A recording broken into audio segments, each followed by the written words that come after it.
ગુજરાતી વાર્તા હરણ અને કાચબો। ઘણા સમય પહેલાં એક ઘનઘોર જંગલમાં હરણ અને કાચબો મિત્રો તરીકે રહેતા। બંને એક તળાવ પાસે રહેતા અને રોજ મળતા। હરણ ઝડપથી દોડતું અને ખૂબ સ્ફૂર્તિશીલ હતું, જ્યારે કાચબો ધીરો અને શાંત સ્વભાવનો હતો।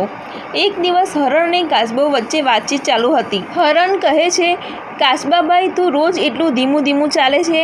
જો મારી જેમ ઝડપથી ચાલવા આવડે તો કેટલી મજા આવે। કાચબો કહે છે, હા હરણભાઈ, હું ધીમો છું, પણ એક વાત યાદ રાખ, ધીરજ અને ધૈર્ય રાખીને સફળતા મળે। હરણ હસીને કહે છે, ચાલને પછી રેસ કરીએ, જોઈ લઈએ કોણ પહેલું પહોંચે છે। કાચબો શાંતિથી બોલ્યો, સારું, કરી લઈએ રેસ। જંગલના તમામ જાનવરો ભેગા થયા, રેસ શરૂ થઈ। હરણ તો આગળ વીજળીની ઝડપે દોડવા લાગ્યું। થોડી જ વારમાં તે બહુ આગળ નીકળી ગયું। તેને પાછળ જોયું અને જોયું કે કાચબો તો ઘણું પાછળ છે।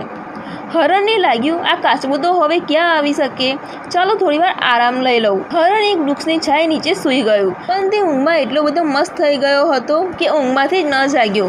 બીજી તરફ કાચબો ધીમે ધીમે પણ સતત આગળ વધતો રહ્યો, થાક્યો પણ નહીં, અટક્યો પણ નહીં। અંતે તેને હરણને ઊંઘતા જોયો, પણ એ પોતાનું ધ્યાન પોતાની યાત્રા પર જ રાખતો રહ્યો।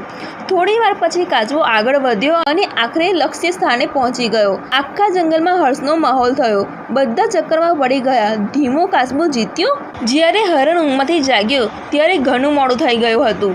તે દોડીને લક્ષ્ય સ્થાને પહોંચ્યું, પણ ત્યાં કાચબો પહેલેથી હાજર હતો। હરણ શરમાઈને બોલ્યો, માફ કરજે કાચબાભાઈ, હું અહંકારમાં અંધ થઈ ગયો હતો। તું સાચું કહેતો હતો, ધીરજ અને નિયમિત મહેનતથી સફળતા મળે છે।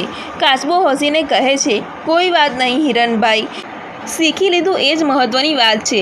વાર્તામાંથી શીખ, ઝડપ મહત્ત્વની છે, પણ સતત પ્રયત્ન અને ધીરજ એ સફળતાની ચાવી છે। આ જમાનો મગજ અને ધીરજમાં મહેનત એ હંમેશા જીત અપાવે છે। અહંકાર જીવનમાં પછાત મૂકે છે, જ્યારે વિનમ્રતા આગળ વધારશે।